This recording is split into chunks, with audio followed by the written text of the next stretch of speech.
In 1915, Frank Donaldson solved a problem that was destroying tractor engines across the country. He had watched a farmer's tractor choke to death on field dust, paid to rebuild it, then watched it die again within days.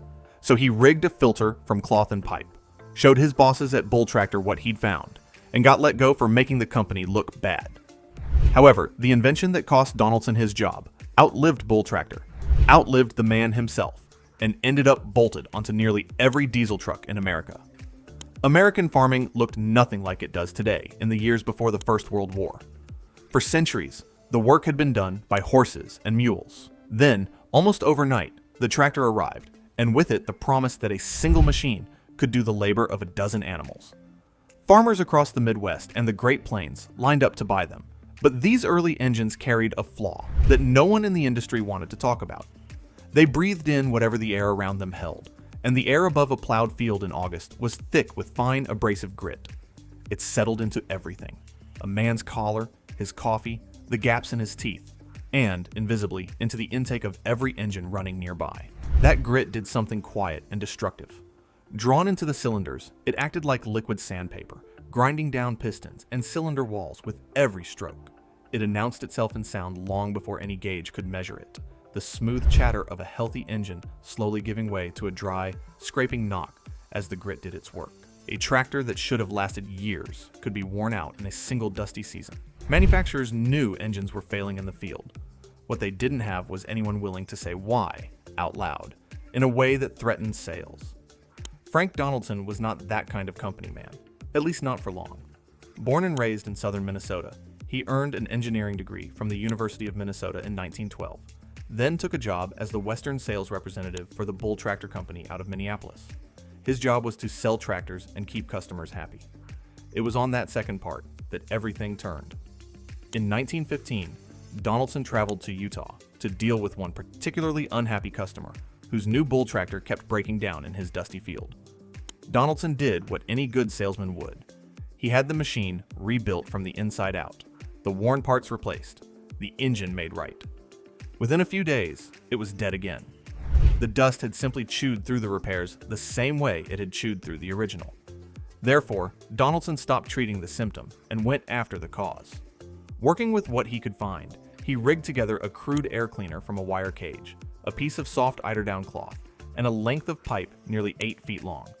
The idea was simple. Force the engine to draw its air through that cloth first, and the grit would be caught before it ever reached the cylinders. He fitted it to the tractor and waited. This time, the engine kept running. He had built the first genuinely effective air cleaner for a tractor engine. Proud of the fix, Donaldson reported it up the chain at Bull Tractor. But instead of a reward, he got a dismissal. By documenting the flaw, he had embarrassed the company that made the machine, and Bull let him go. Donaldson walked away without a job, but with something his former employer had just handed him for free. He understood the problem better than anyone, and he now owned the solution. The same dust that had ended his career at Bull was about to build him a company. Years later, it would nearly destroy that company too.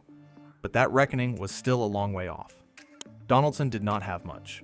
What he had was a diagnosis nobody else in the tractor business was willing to make, and 2 relatives with exactly the right skills. His father, W.H.L. Donaldson, ran a hardware store in St. Paul and understood how to sell to farmers.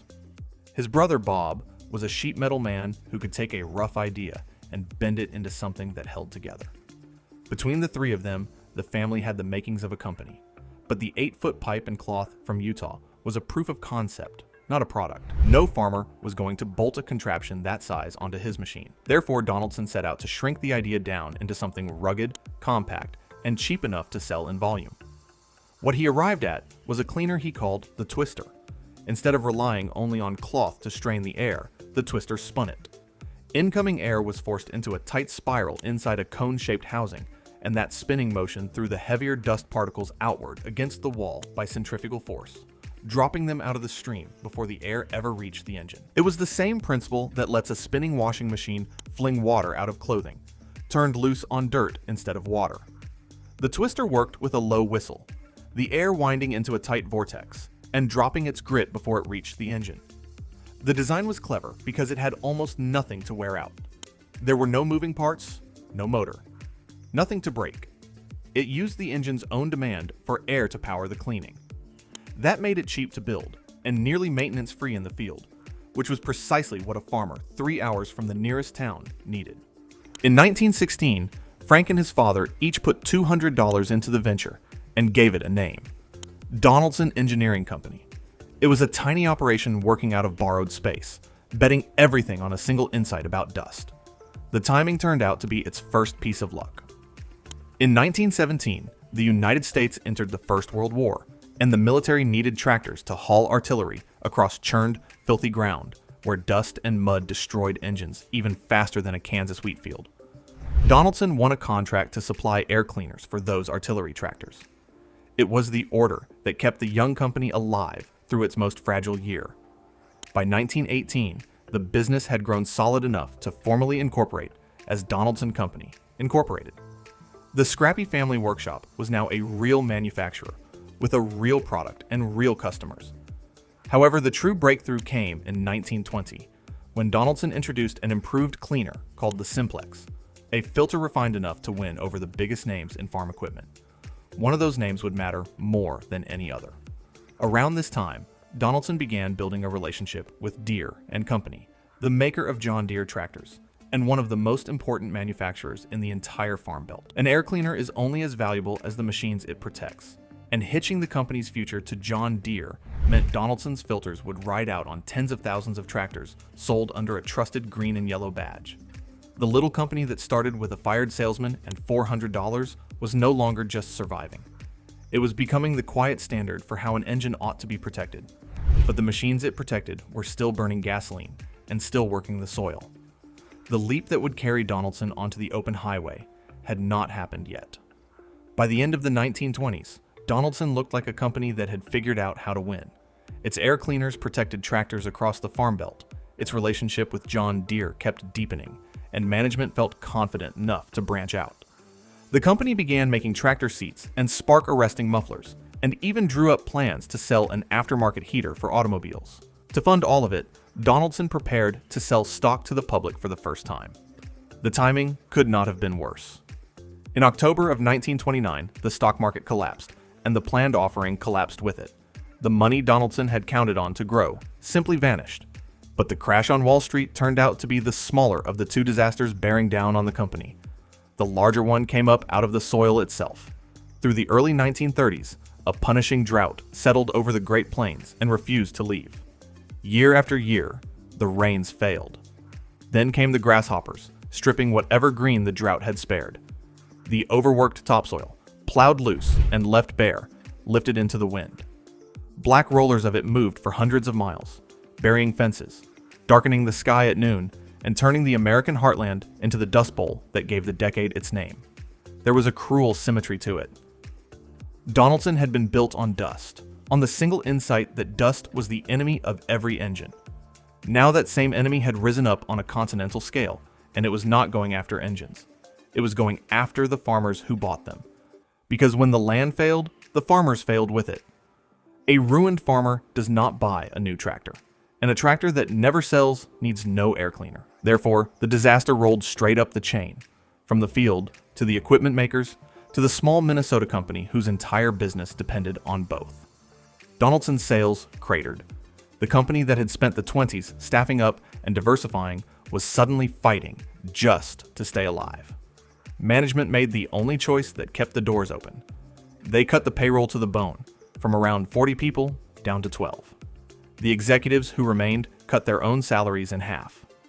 Everyone who stayed did more work for less money and hoped the rain would return before the company ran out of time. It was the lowest point in Donaldson's history, and it lasted for years.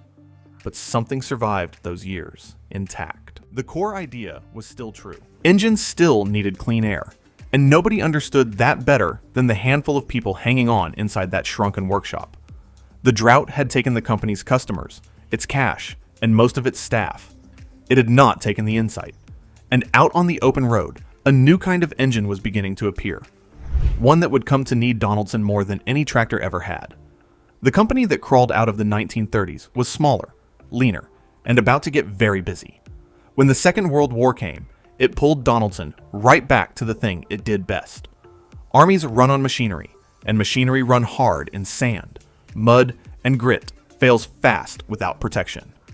Filtration that kept heavy equipment running was suddenly a matter of national urgency, and Donaldson had spent a quarter century learning nothing else. The war work steadied the company, and the recovery that followed let it finally look outward. In 1945, Donaldson opened its first location outside the United States, up in Canada. The little Minnesota workshop that had nearly died in the dust was becoming an international manufacturer. But the deeper change was who now sat in charge. Frank Donaldson Jr. took the company into a new era, and he made a bet his father's generation never had the luxury to make. He bet on research. In 1951, Donaldson established its first formal research and development department. The following year, the company brought in consultants from the Stanford Research Institute, giving genuine research depth to a business that had started with a wire cage and a length of pipe. They needed it because the world of engines was changing under their feet. The diesel engine was taking over American heavy work. Diesels were powering the new long-haul trucks moving freight across a growing interstate system, the earthmovers building it, and the tractors and combines that had grown far larger than anything Frank Sr. fixed in Utah. These engines were expensive, and they were meant to last hundreds of thousands of miles. But a diesel is a hungry machine. It swallows enormous volumes of air to make its power, and every one of those volumes carried the same old enemy: fine, abrasive dust, waiting to grind an engine's insides to scrap. Therefore, Donaldson set its new research team on the problem that had defined the company since day one, this time for the diesel age. 7 years of testing led to a product launched in 1959, and they gave it a name that reached back to the beginning: the Donaclone. The word fused Donaldson and Cyclone, and the device revived the exact idea behind Frank Sr.'s original twister. Air was spun through a cluster of small cyclone tubes, and centrifugal force flung the heavy grit out of the stream before it went anywhere near the engine. Under the hood of a working truck, the difference came through in the sound itself: the deep and even hammer of a diesel pulling clean air. What made the Donaclone different from the twister was the second stage. Behind the spinning tubes sat a replaceable paper element, a fine pleated filter that trapped the smaller particles the cyclones missed. It was the first heavy-duty air cleaner to use a paper filter this way, and it solved the problem that had plagued the old oil bath cleaners. When the paper element finally loaded up with dirt, a driver did not have to clean or rebuild anything. He pulled the old one and dropped in a new one in minutes at the side of the road or the back of a truck stop. That single design choice did two things at once. It gave diesel engines the clean air they needed to survive their enormous mileage, and it created something the company had never really had before: a steady aftermarket. Every filter that got dirty was a filter that had to be replaced, and every diesel on the road was a customer for life. The market understood it immediately. In its first year alone, the Donaclone accounted for a fifth of everything Donaldson sold. Company historians would later call what came next the age of the Donaclone. Sales tripled across the 1960s, reaching nearly $36 million by 1969, as customers from Caterpillar to the United States Army bolted the new cleaner onto their heaviest machines. In 1963, Donaldson formalized an international division, and over the next 7 years, that division grew 30-fold. The fired salesman's insight had come all the way around. The same principle he improvised in a dusty Utah field in 1915 was now riding on the diesel engines rebuilding post-war America. One truck, one dozer, one combine at a time. However, the technology was not finished evolving. What came after the Donaclone would push Donaldson's filters onto nearly every diesel in the country, and into places no one making tractor air cleaners could have imagined. The Donaclone made Donaldson permanent, but it did not make it finished. Through the second half of the century, the company kept doing the one thing it had always done: hunting for better ways to pull dirt out of air, and it kept widening what that meant. The administrative and research work moved to Bloomington, Minnesota, and the operation there grew into something far larger than a filter shop. In 1973, Donaldson bought the Torit Corporation and moved into clearing the air of entire factories, not just engines. 2 years later, it opened a hydraulic filter division, learning to strain grit out of fluid the same way it strained it out of air. And in 1979, the family workshop that Frank Sr. founded with $400 became the 33rd Minnesota company ever listed on the New York Stock Exchange. But the heart of the business stayed where it began, on the intake of working engines. And this is where the story circles back to the diesel truck, because the paper element that debuted in the Donaclone kept getting better. Donaldson developed a fine fiber media called ultra-web, a web of synthetic fibers far thinner than ordinary filter paper, able to trap smaller particles while letting air flow freely.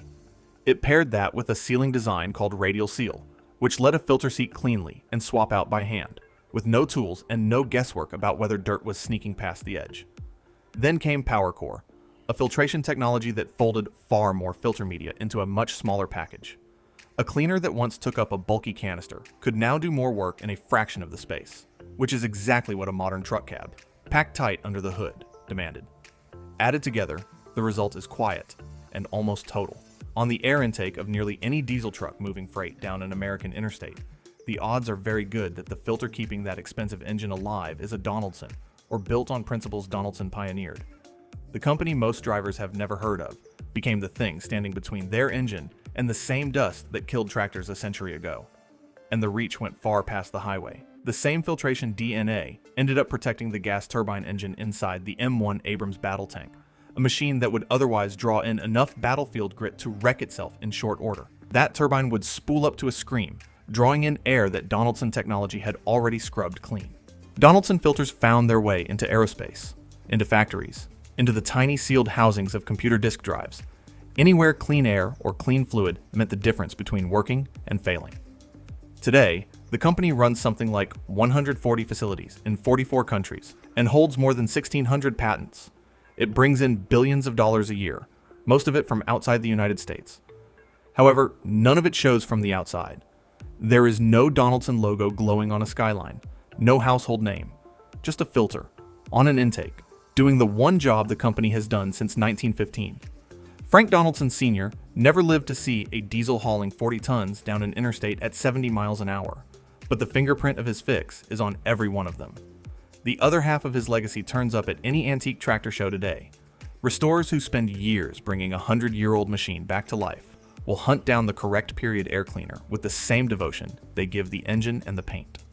To them, a Donaldson cleaner sitting on a restored intake carries real weight. It is a small steel signature from the era when the company and the tractor were young together, and proof the restoration was done right. The old cyclonic cleaners still turn up at swap meets, still get cleaned and refitted, still do the job they were built to do a century on. And that is the strange shape of this story. Donaldson became one of the largest filtration companies on Earth by building the one thing nobody ever looks at. A driver notices the engine, the chrome, the sound of the exhaust. He never thinks about the quiet canister on the intake that is the only reason any of the rest survives the road. The genius was never in the paper or the steel. It was in one fired salesman refusing to accept that engines simply had to die in the dust. That refusal outlasted his job, his critics, and his own lifetime, and it is still at work on millions of engines that will never know his name. The dust never went away. Someone just decided to stop letting it win.